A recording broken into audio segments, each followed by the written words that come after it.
Controversial Subjects with Rav Jor and myself, Rabbi Yitzhak Michelson.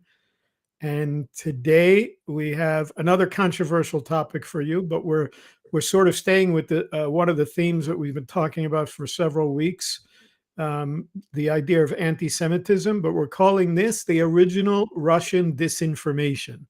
Why? Everybody here is everything in American politics. This is Russian disinformation, and this is Russian disinformation.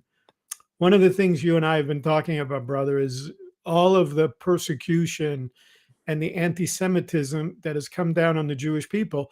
We could probably do shows for the next 6 months on that subject alone. And why I call it Russian disinformation is because one of the most anti Semitic works that has been used against our people is something called the Protocols of the Elders of Zion. And no matter how many times it's been proven to be Fake. shtuyot, nonsense, and fake, where did it come from? Russia in 1903 is where it started. So that's the subject for tonight. Yeah, the like I think that in the generation of media, that's where it started. When people started to write posts on news, like articles and newspapers, that's where it began, and that's why we're like mentioning that. But actually, the beginning of that hatred is way more ancient and earlier, and really began with Amalek. And Amalek is actually the same nation that brought the Holocaust on our heads, that brought so many and prosecutions and pain and sorrow and loss to our people. Same evil nation. It's an amazing thing to see how motivated they are to destroy and to ruin, and such hatred burns in their hearts to ruin and to kill and to destroy goodness, the kingship of heavens, of Hashem. It's amazing that Amalek, if you look at the gematria of Amalek, it has the same gematria as the word safek, to doubt. Why? Because one of the greatest things that Amalek tries to do today, which causes anti-Semitism within the Jewish people, is for Jews to doubt their chosenness. Even what you're seeing in what we call, and because we call this controversial, we're going to be controversial.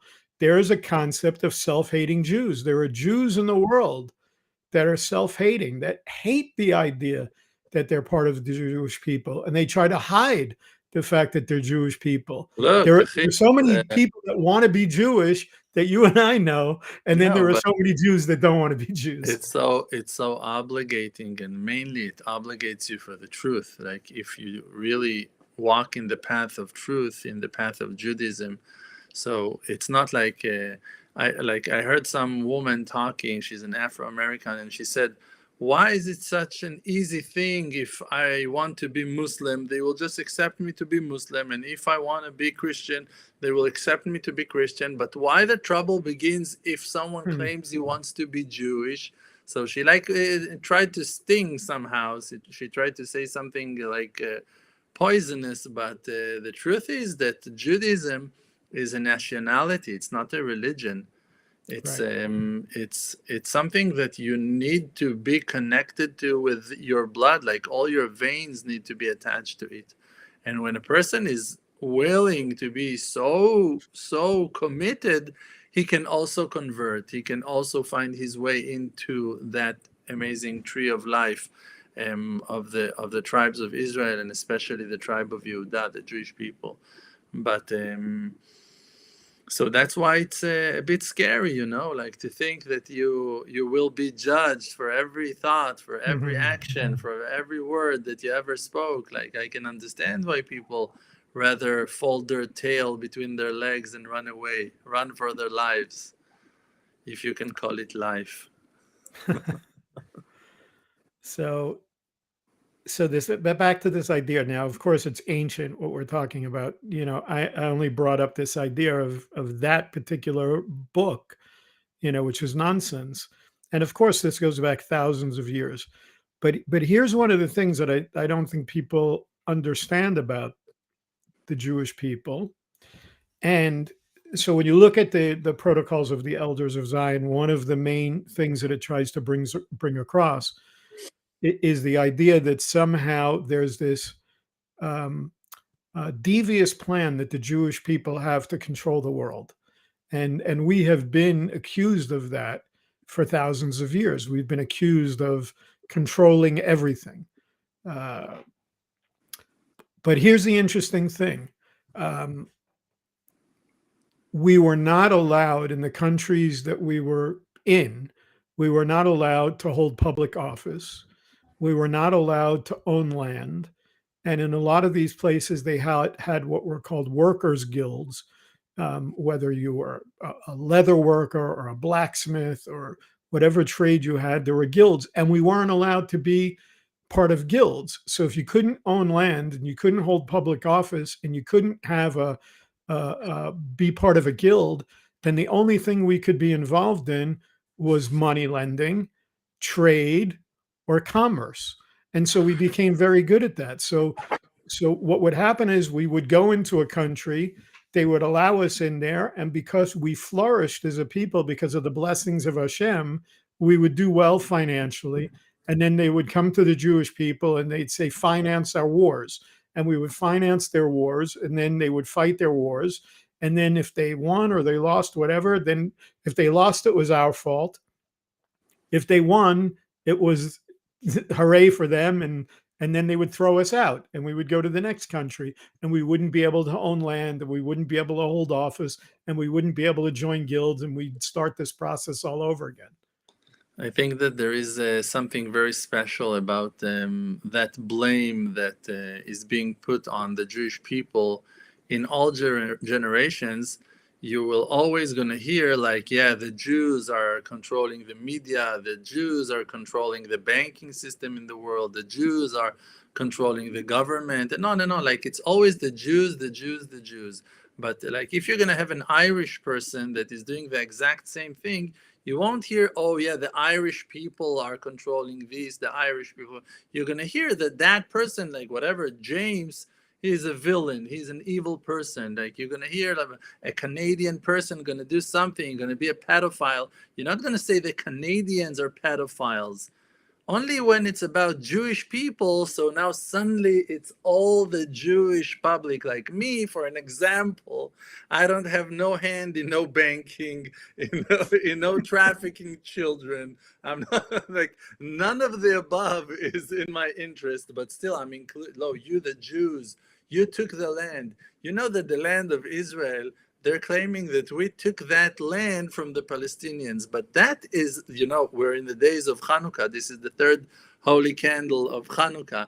Shimon HaMaccabi, Shimon was one of the Maccabites. Shimon HaMaccabi said, we are not taking the land from some other nation.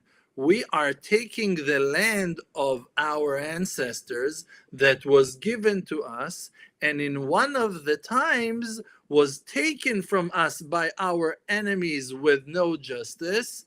And now when we found the time, power, like opportunity, we're taking it back from our enemies. Like that was his speech over 2,000 years ago. So like it's the same speech for today. Like, we're not taking it from the Palestinians. They came here and sat here. It does not make them the owners of the land. If you want to say that they are the owners of the land, so you need to open some new books with all the countries and start giving the countries back to their Isn't it interesting that if you go to Saudi Arabia and you ask them what they are, they'll tell you they're Aravim, they're Arabs. If you go to Syria and you ask them, they'll tell you they're Arab. If you go to Yemen or Oman or UAE or Dubai or any of the Emirates, you ask them what they are, they'll tell you Aravim. Only in Eretz Israel, only in the land will they say where, well, they won't call themselves Fakistinians. I call them that because I won't use, I won't give the, I won't even legitimize them by calling them what they call themselves. And what is it? What's the interesting thing in Arabic? In Arabic, what is, all right, I'll say it. What is Palestinian in Arabic? You're watching your Philistine, mouth carefully. Philistinim. They are the modern day Philistines who came from another land and would always try to conquer the land of Israel. They'd come in and they would wait until it was harvest time when the Jews were ready to harvest the land, and they would come in and they would attack and try and take the food and take the goods. So you have this people that basically before 1967 were nothing but, if you look, they had Jordanian passports. They were Arabs. I don't have any problem with them being Arabs. The What I have only a thing, problem with is they have no language, they have no culture, they have nothing prior to 1967 that connects them to something called Palestinian. It's the, nonsensical. the only thing that they really do have is a great support from radical left European organizations that are funding their crime and doing whatever they can to continue and to maintain the hatred for the people of Israel, for the Jewish people. It's the same anti-Semitism in a new body, while not even realizing and recognizing that they're being used by those European haters, Amalekites that are hating us for generations. In any case, we came to talk about, oh, actually, it's the same topic, right? What can we do? They jumped into the same pot. They threw themselves into the same bonfire. What can we say? It's no different. You can't disconnect. It is the same concept. It's the same theme. It's not like we're going off topic here. I mean, you go back to let's go back to 1095. In the year 1095, the Pope Urban II is the one who started the Crusades. He decided that Jerusalem needed to be free, and so what did he do? He sent these crusaders, and what did they do on the way to Jerusalem? They slaughtered thousands of Jews, anybody who got in their way. And uh, so it's the, like you said, we're coming to an interesting thing here. First of all, you can't take away the role of Christianity in this. Talking about being controversial, you can't take away the fact. Now, I know a lot of people are going to get mad and say, "Oh, real Christians are not like that." Well, I'm sorry to say, but the Pope, Rome, Roman Catholicism, we didn't know the difference. I don't know about you. Now, I grew up in the U.S., so it's a little bit different. You grew up in Israel. You grew up in Jerusalem, so it's a little bit different. Because when I went to Beit Knesset, when I went to synagogue on Shabbat, I had to walk by a church, okay, to go to my synagogue. Now, I didn't know. All I knew was it was a church, and I knew it was Christian, and I knew it was different than than what we were taught to believe. I didn't know that there was this kind of Christianity and that kind of Christianity and the next kind of Christianity. I just knew. I think I finally found out that it was a Roman Catholic church, but this is what we knew. We just knew that Christians hated us. I got chased home. I even, when I was thinking about this show that we were doing tonight, I remember my mother, when I was a small child, came home from work and worked in Manhattan, in New York, at the stock exchange, and she came home crying because people at work, her coworkers, were calling her Christ killer. So this hatred that we're talking about that is spilled over into the Middle East started in Europe, um, and it's spread out with its tentacles and infected the whole world now. So what are we doing? I think that today it's dressing itself in a new covering, being very secular. Like, it's true that the hatred is like very rooted into the religions, and many preachers and speakers in the religious world Muslim or Christian, are using those stages and speakers for their anti-Semite opinions. But I think that today, with all those so-called conspiracy theories of the New World Order, we can see again this electrifying, horrific light that is that blinding light that is coming from Germany again, sabotaging and creating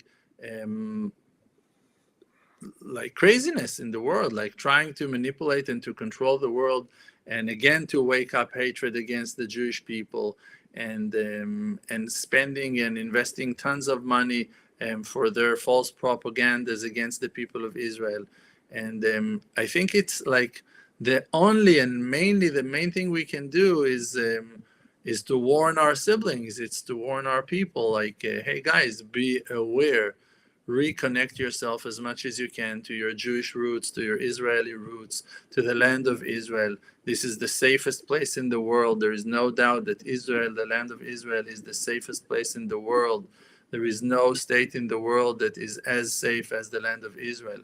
Anyone that is able to make aliyah and to come and to move in and even to rent and to look for jobs and to find ways to like sign to the university, like whatever you want, the yeshiva, any option for you to come and be here in the Holy Land will help you to recover and to reestablish yourself as in a much more stable and safe and secure position, with all those negative dark waves of change, of horrible change that are taking place in the world.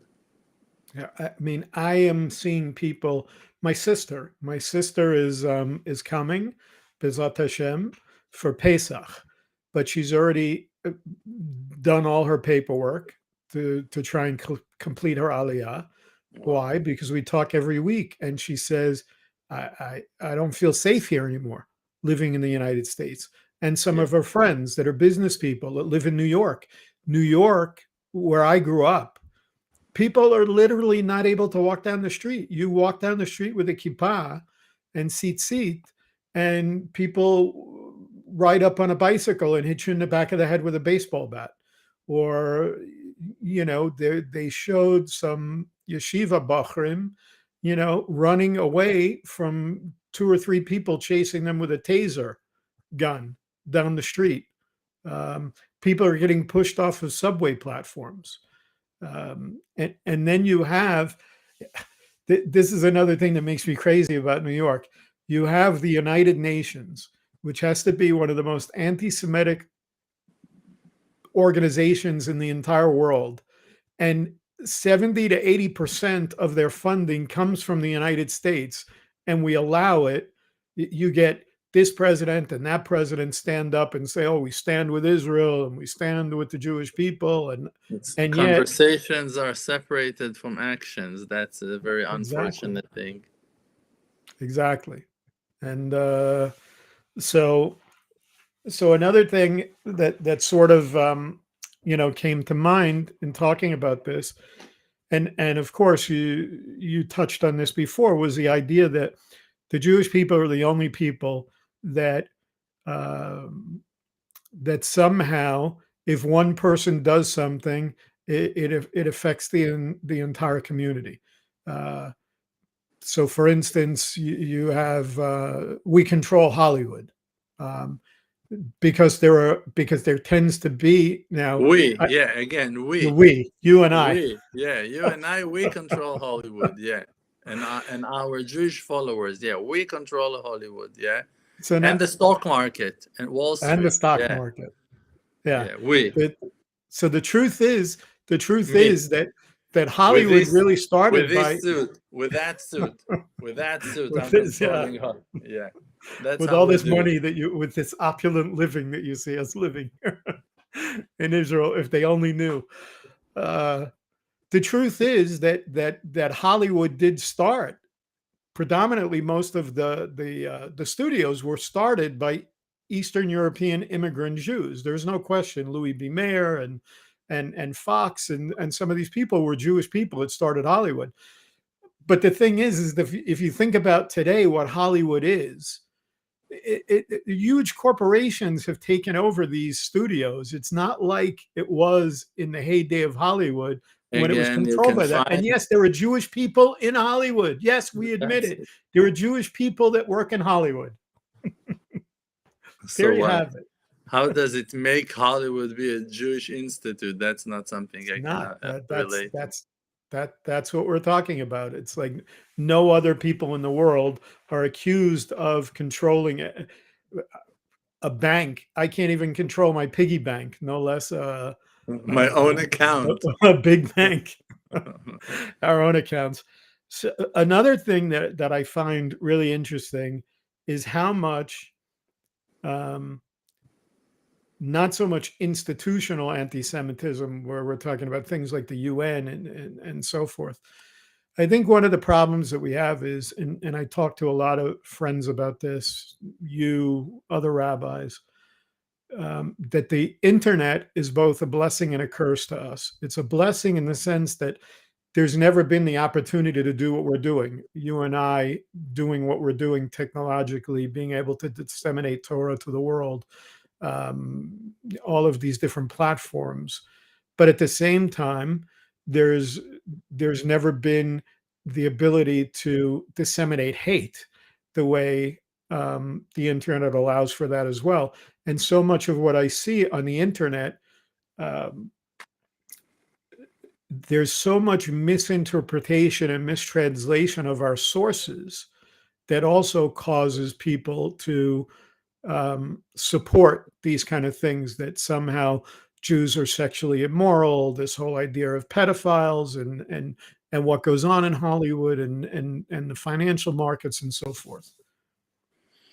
So the main problem again is that people who are really ignorant, like I think I sent you a video like 1 week ago, such crazy, like people with such a like a hole in their knowledge, like lacking of basic fundamental knowledge of history, of simple history, and they are allowing themselves to grab the microphone and to talk and to create videos and bringing evidence to their silly and bent and twisted assumptions that are like lack of any connection to reality, just like finding some dates, some events, some situations, and like plotting them together as if it's like some science fiction movie, and going with it and getting like thousands of likes. But I don't know, like for me it's like dust in the wind. Like yeah, it it does exist, but it's like a cloud of smoke, you know. It looks dangerous, but it doesn't really carry no heat. The real fire is inside people themselves, the individuals. And it's true, like maybe I don't know, like one stupid person is enough to burn the whole forest, like to throw his match or his cigarette in a silly way will burn the whole fire, so a whole forest. So it's true that there is a danger in advertising this empty content with the false claims and hatred. But in the end of the day, I guess the solid understanding that the maker of the universe is standing with the honest ones and with the truthful ones, and backing up the ones that their heart is pure and their intentions are right and honest. And so if those people who are lying and making up stories and fairy tales with the intention to cause damage, the real one they're fighting with is the maker of the universe. And that is a war that I wouldn't want to have any part in. It's like building the Babylon Tower, like exact same thing that the people who built the Babylon Tower, they wanted to create a ceiling to the sky. They were after the generation of Noah, and they saw the flood. They knew what happened with the flood, and they didn't want the flood to take place again. So they wanted to go up, um, to the sky to climb and build a tower for them to create a certain ceiling. They wanted to block Hashem from being able to bring a second flood. It sounds like what we are experiencing today, that they try to manipulate the weather and to change the weather and spraying all those chemicals on us, and trying to thinking about freezing the icebergs and Antarctica, and like crazy ideas, like of villains of the same dark souls that were alive in those dark generations of Dora Palaga, of the generation of separation, and they are still rolling into people in reincarnation, and trying to do the same thing, to fight against Hashem, to fight against God, and to try to force their silly understandings against the powers of nature, against the power of the maker of the universe. And it's like same story, different generation. So we just need to let Hashem do exactly what he did back then, smash them down to the ground, throw them to all directions of the wind, and for them to disappear as dust in the wind. You know, I got a good laugh when you sent me that video, because it reminded me of a few years ago. I did a video on Mashiach ben Yosef, and somebody did the same thing. They took the video that I did on Mashiach ben Yosef, and they put me down in the corner, and they cut it up into pieces and only showed certain things that I said, and then tried to refute everything that I said from a Christian standpoint. And then I saw the video that you sent, sort of the same kind of thing. But here's what's amazing about that, and what we were talking about, this idea of disseminating. I don't mind that they do that, and I'll tell you why. Because as he may get 1,000 likes, but then there are people that say to themselves, "Who is that guy with that long beard and those long things and that thing on his head? Who is that guy?" And so then they look you up, and then there's one person that watches a Rav Jor video on TikTok or YouTube or Facebook, and it changes their life and it changes their perspective. And that's what I thought about when that guy took the video. I said, yeah, I could complain to YouTube and I can have him take it down because it's copyrighted. But the truth is that if one person goes to that Mashiach ben Yosef and leaves Avodah Zarah, you know, and comes to the truth of who Hashem is and what his Torah is, and tries to connect in the proper way, then I've done my job. It's true. It's free advertisement. I'm saying it, repeating it all the time. It's a huge favor that they're doing. Baruch Hashem. In any way, Baruch Hashem. We need to continue. Let's try to confront that question. How can a human being, a person, can enjoy seeing someone else suffering?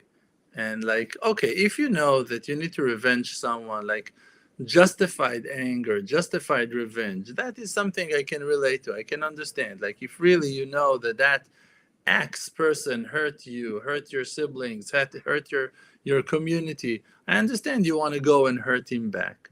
But to blame, like I said before, the Jewish public, the Jewish people, a nation, for crimes of, let's say, individuals. Let's say that, yes, there was a Jewish person who hurt your community. Okay, let's say so, that there was a Jewish family that did something wrong. Okay, let's say so. Now a revenge against people like you and me that are simply just like supporting our families, running our lives with honor, with respect, like we're working and earning and gaining our living without stealing money from no one. We're like good people.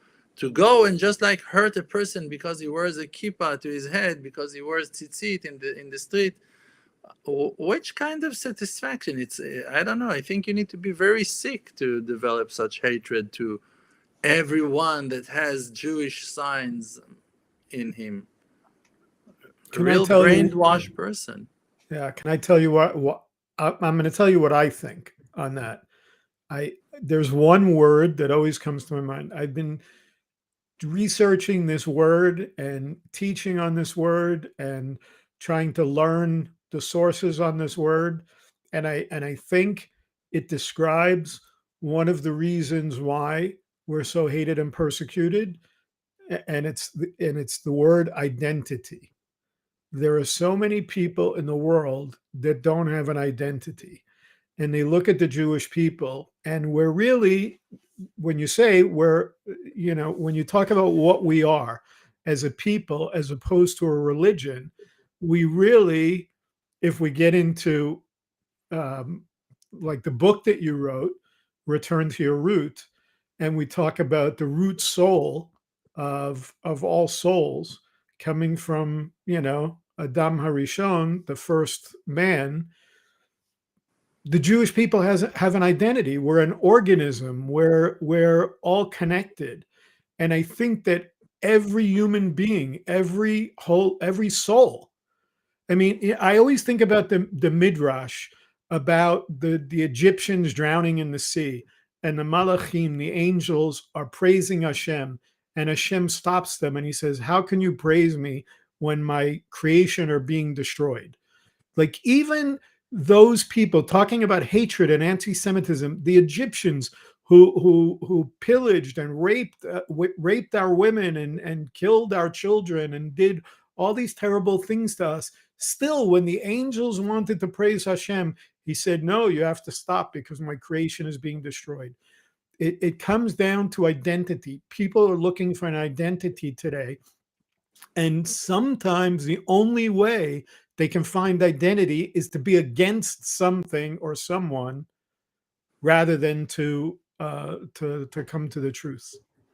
I heard someone saying that a few days ago. He said why the poor hates the rich, and why the fit, the skinny one, he hates the fat, he hates the skinny one, and like and on and on. The stupid, he hates the wise, because it's easier to hate than to invest your power in taking responsibility and to work on yourself to become better. That's the only reason. It's easier to hate. It's easier to hate. That's true, and it's difficult.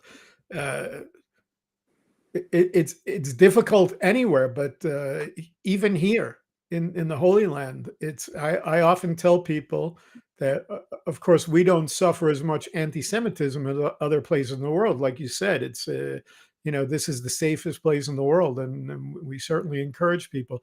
But there are other things that cause us No, trials. because we are here in Israel and we have a lot of self-confidence in our situation here. We do not recognize the fight against the Palestinians and the Palestinians against us as anti-Semitism, but really they are receiving their fuel from the same crooked system that spreads anti-Semitism in the world. It's like it is anti-Semitism.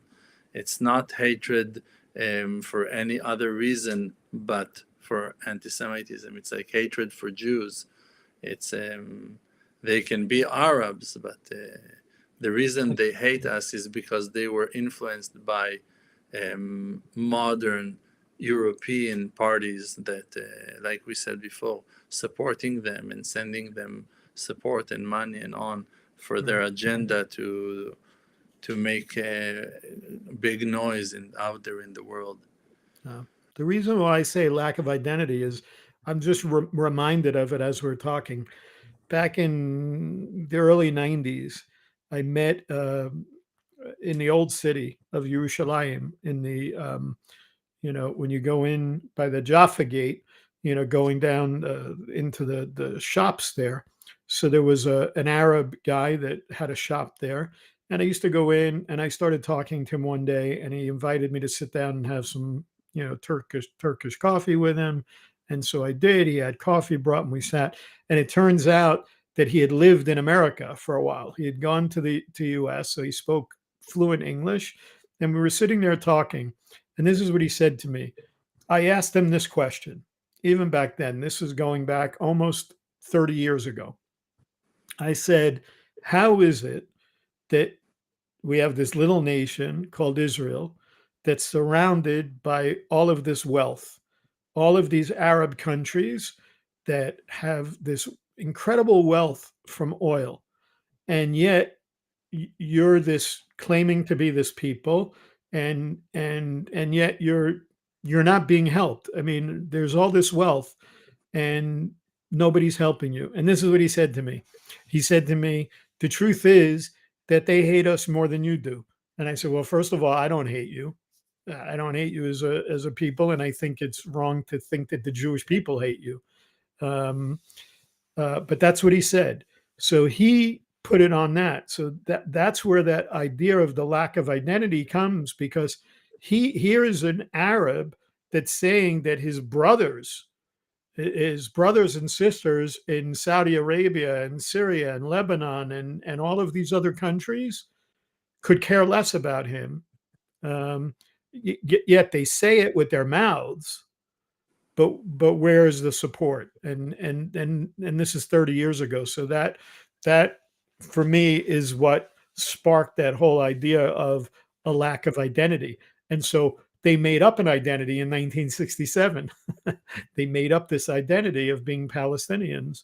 And this is what the rallying thing for them was, is that if you saw what happened with the Nazis, Yamach Shemem, was this idea of rallying against something.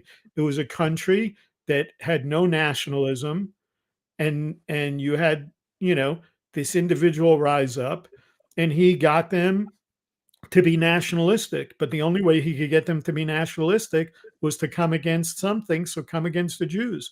It's no different than Paro. Pharaoh did the same thing. He said, what are we going to do? Look at these people. Look at what they're doing. Look at how they're growing. Look at how they're flourishing.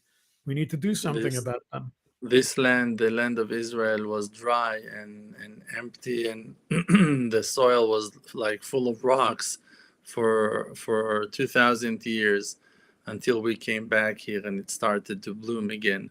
Like for thousands of years, it was abandoned and hurt and dry and thirsty for the children of Israel to come back. And when we did, so of course the eyes of the world, the Declaration of Independence that the nations, the United Nations, declared and gave the power to the British in the management of the British people, the British kingship, to give us this land.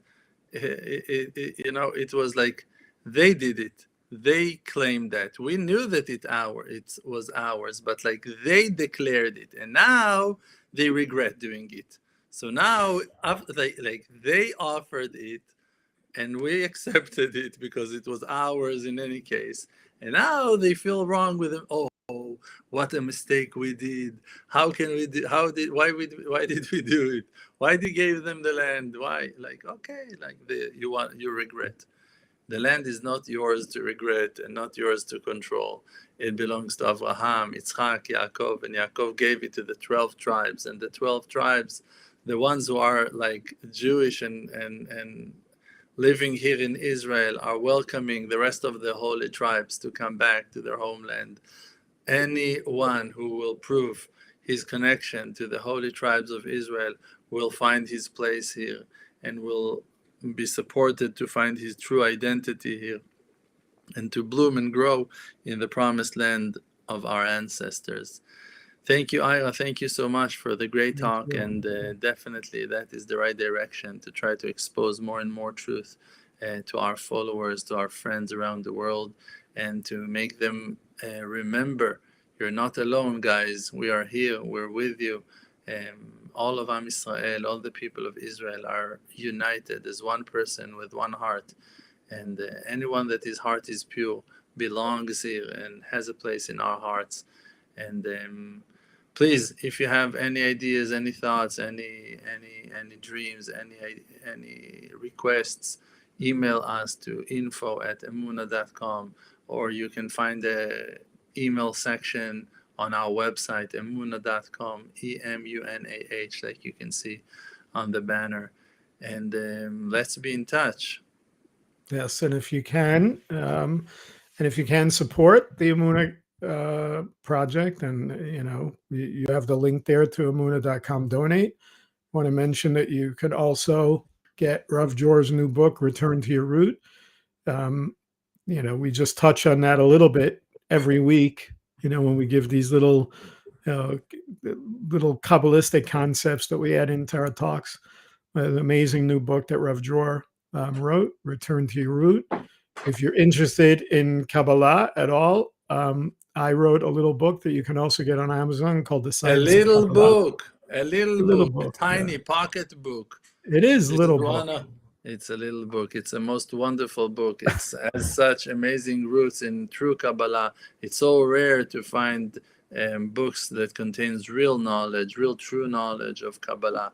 So many crazy people are writing such nonsense in their empty, hollow books.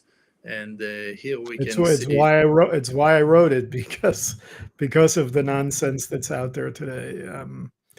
And one of the things is to bring out the importance of how science today is only just catching up with what our sages have been talking about and writing about for thousands of years.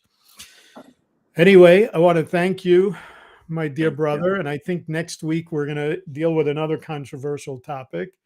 I think we may tackle the topic of this whole transgender and gender fluidity, and boys wanting to be girls and girls wanting to be boys, and parents that are wanting their boys to be girls, and parents who want their girls to be boys. I think we need to talk about that even more. For sure. So we want to thank everybody. We want to thank everybody for being with us every week. And as we said, we really want to hear from you. If you like what we're doing, please share and like the videos, and we will see you once again next week here on Tuesday night at 10 o'clock. Thank you so much, Achi. Toda rabba. Thank you, everyone. Be well.